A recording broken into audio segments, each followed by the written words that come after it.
it's your boy Luke. We've got some value picks for the Fortinet Championship for you guys. We're going to be covering my favorite plays priced $7,500 and below on Draftkings DFS to help you guys save some salary. And this video is always one of the most important that I put out every single week, obviously for constructing your lineups, as you're going to have to take some shots on these guys further down the board. Obviously aren't quite as sexy of picks or anything like that. All have their problems, to say the very least, but we're going to implement our database approach to help identify some of the diamonds in the rough down low, some of the guys that might pull through for top 5, top 10. They don't all necessarily have winning upside by any means, but in DFS, we don't necessarily need that. So before we begin, I just wanted to make a quick announcement about a live stream that I'll be doing on Wednesday at 7 p.m. here on the channel. We're going to be going through my final player pool for the entire event, also going through my Patreon projections, any ownership numbers, some game theory stuff, and of course any live Q&A that you guys have, whether it's in regards to lineups, strategy, or just YouTube in general. Just want to know more about me, that kind of thing, my process. Go ahead and put some questions down there. Again, it's Wednesday at 7 p.m. and I look forward to seeing you guys there. Without further delay though, let's hop into the value plays for this week. Now we're kicking off our value plays. Just to let you guys know, if you haven't seen my core plays video yet, I'm also playing Pat Kazire. He's $7,500, Luke List at $7,100, and David Lipsky at $67. I think they're some of the best values on the board, but I don't want to have to reiterate that here on this video. I want to give you guys a few more options down low, so you have plenty to choose from this week. At number 6, we have Scott Stallings at $6,900. I really like the price tag for him. One of the more established PGA Tour pros that we have in this field, and somebody that ranks pretty well in my model as well. Comes in number 38 out of 153 on the board, and for somebody in that 6K range, that's great value right there. And it's a little bit more of a gut feeling on Stallings this week. You know, Scott tends to play well at easier golf courses, at courses where he doesn't have to worry about many hazards. The around the green play isn't very difficult because he tends to struggle with that around the green play at times. Again, at 38, that's a good value for the 6K range in terms of my modeling. He's also top 15 in birdie or better percentage for the field. So somebody who's very aggressive, isn't afraid to go low by any means, has a very aggressive play style as well. He's also somebody who tends to struggle off the tee, you know, pretty much routinely, isn't one of the longer hitters on tour, also isn't one of the more accurate players. But here at Silverado, we have very large fairways, essentially the size of Interstate 95. We also have plenty of, you know, lack of distance, right? We're dealing with a relatively short golf course at just 7,166 yards, especially for a par 72.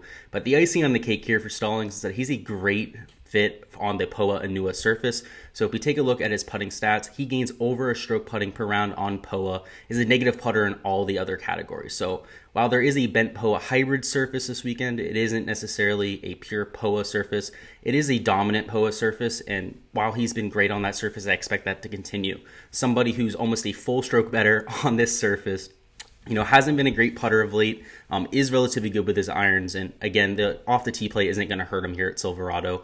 So at $6,900, I don't expect him to get much ownership at all. Again, he hasn't really shown much of late, but has the familiarity with the greens, has the approach play that I'm looking for, and the off the tee play isn't going to hurt him this week as much as usual.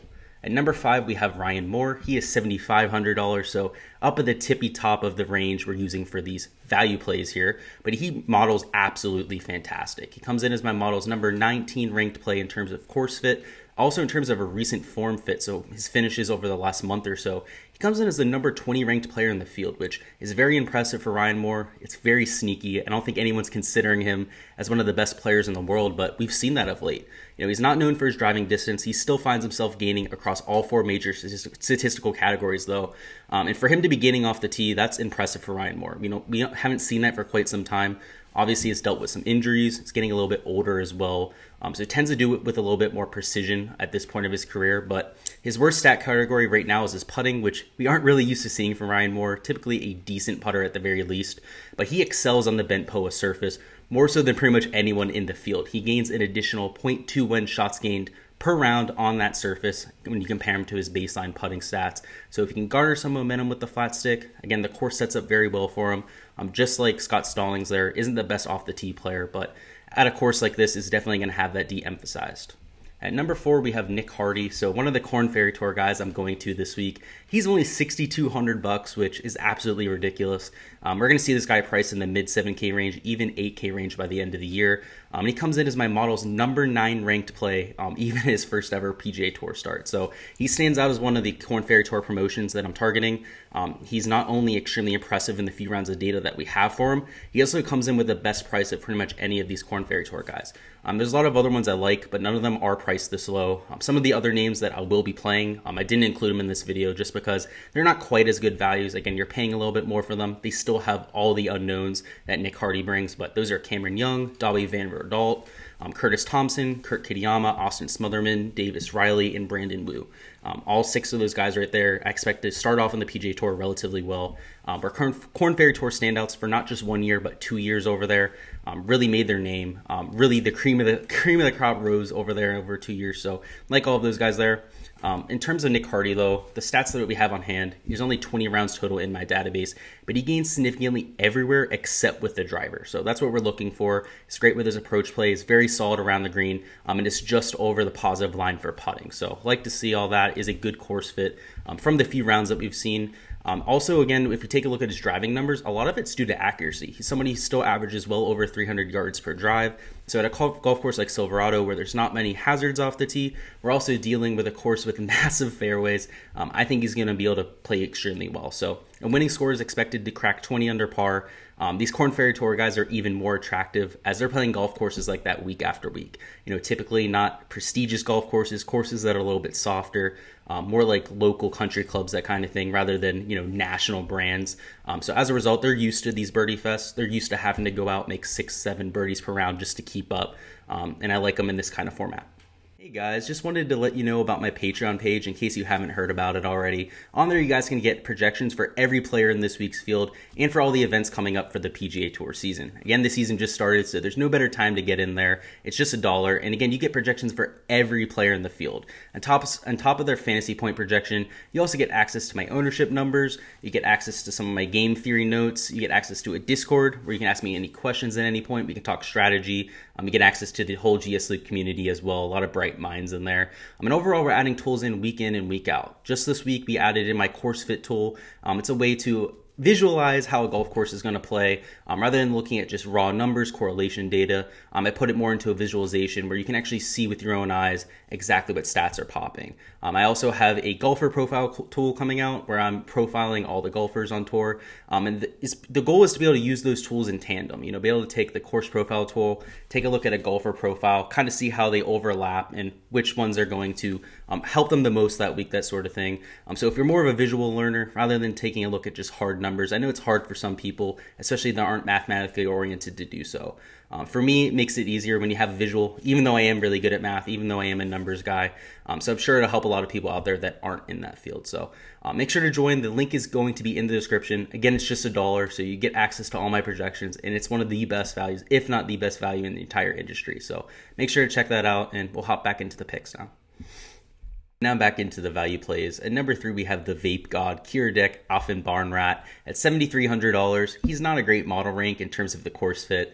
I'm coming in at 131 because frankly, he hasn't been good in quite some time. But if we take a look at the recent form, he comes in as the number 23 ranked golfer. And honestly, I think that's a little bit lower than it should be. And we were taking a little bit longer term approach looking at our recent form, looking at the last 5 events. But if you take a look at Kiradech's last 3, he's on absolute fire. He's coming into play with incredible form. Last week, he nearly took down the BMW PGA Championship. That's a European Tour event, essentially on the same level as something like a Players Championship. So really big name event. All the big name Euros were there. We even had Billy Horschel, some Americans as well. Kiradech ended up finishing second, so love to see that. Obviously in good form there. And even before that, he was at the Korn Ferry Tour Finals, ended up earning his PGA Tour card. So obviously was playing very well. Had 2 top 10 finishes there. And if we take a look at his course fit in general, his really only flaw is a driver. He leans into his strong wedge play, one of the best 125 to 150 yard range players in the entire world. Also somebody who's very good putting. And if we take a look at how he is on the bent POA hybrid surface, it's even better. He averages an additional 0.34 shots gained per round on the surface. That is number 1 of anyone in the entire field. A little bit of a smaller sample size. So only has 30 rounds on that surface, but when he's played on that bent POA, he's been absolutely electric. So if he can can continue that run of hot iron play that's carried him to all these top 10 finishes. He obviously has a lot of the familiarity on this putting surface as well. He could go on a run like Seamus Power did just a few months ago. You know, somebody who kind of pops with the putter, isn't necessarily the best off the tee player, but at golf courses where that's not a problem, he's able to thrive. So I see a very similar situation for Aphinbarnrat. The vape god, I expect him to go out top 10, potentially even top 5, if you can keep that putter on absolute fire. At number 2, we have Hank Lebioda, Hammering Hank, at $7,100. He's essentially on everyone's bad side right now. Had the ugly withdrawal at the 3M Open. I believe had some family health issues or something like that. 2 missed cuts after that, the Wyndham, and then at the Northern Trust as well.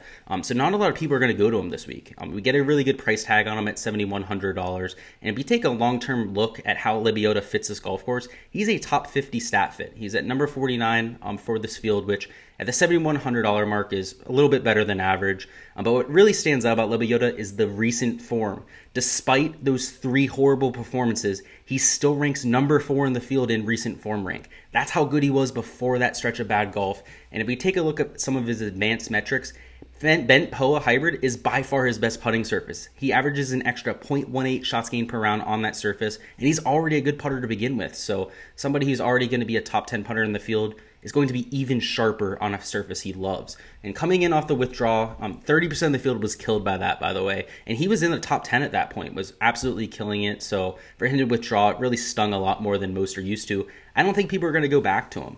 And again, despite the poor stats of late, he still models in best of the field in terms of recent form. So if he can return to what we saw before that bad stretch of golf, he's a slam dunk play here at $7,100. For quite some time there, we saw him finish in the top 25 for 6 straight events. Was extremely consistent, was consistent with the approach play, was a great putter as well. And even if he can only return to 75, even 80% of what he was hitting at before, he's still live for a top 10 or to even win this golf tournament. That's how good he was playing at that point. So at $7,100, I'm hammering Hank. And at number 1, we have Doc Redman at $7,200. Was an absolute poster boy of this event last year. Ended up with a top 5 finish, but also somebody who ranks very well in terms of a course fit, which makes a lot of sense. Obviously played well here last year, but he ranks as my number 17 custom fit of the week, which for a $7,200 price tag is unbelievable. He was my number 1 value play here in 2020, is going to be here in 2021 as well. Has the skill set fit that I was talking about, is coming in with decent form as well. A few missed cuts with his last 2 performances, but if we take a little bit of a longer term approach with Redman, we see that he was firing on cylinders before then. And again, like many people on this list, his surface where he gains the most strokes by far with the putting is the Bent POA Hybrid. He gains an additional 0.23 shots gained better per round. If you guys remember from my course preview earlier this week, the Bent POA Hybrid is the most polarizing surface on tour. Essentially, the guys that putt well on it putt extremely well, and the guys that struggle with the surface tend to struggle pretty mightily. You want to make sure that you're targeting guys that are on the positive side of that volatility, the guys that kind of have it figured out. And Redman definitely checks that box with the 0.23 better per round average. And like many of the guys on this list, he does have a weakness. You know, just like Lebioda, just like a couple of the guys earlier on this video, they don't hit the ball very far. You know, there's somebody who doesn't gain many strokes off the tee. He's relatively short for a tour player at just 290 yards per drive. But he's not going to gain much with accuracy here either. He's not one of the more accurate drivers. But again, at Silverado, it essentially means nothing. We have massive, massive fairways, a course that's under 7,200 yards for a par 72. That means you're averaging less than 100 yards per shot, guys. That's usually the easiest way to break it down in terms of the length of a golf course. So that should really put it into perspective for you. He's going to be able to lean into the solid approach play, hopefully gain some of that momentum with the putter because he loves that Bent POA surface so much. And if he's able to, I see him finishing in the top 10 again. And at $7,200, that's going to more than pay you off this week. That's all I've got for the value plays this week, guys. Let me know in the comments who your best finisher, price $7,500 and below, is for this week for a chance at a free month of my Patreon projections. If you guys can guess someone that I didn't take, $7,500 and below, and they finish in that top 5, I'll go ahead and give you guys a month of that for free. On there, as I said before, I post all my projections for every player in the field. So if you're not looking to win this contest, you want access to those projections right now, go ahead and hit the link in the description. Again, it's just $1 for the month. You get access to my projections for every golf tournament we have here on the tour. And no better time to join than beginning of the season, especially with the launch of those 2 new tools I was talking about. Thanks as always for watching. I really do appreciate the viewership.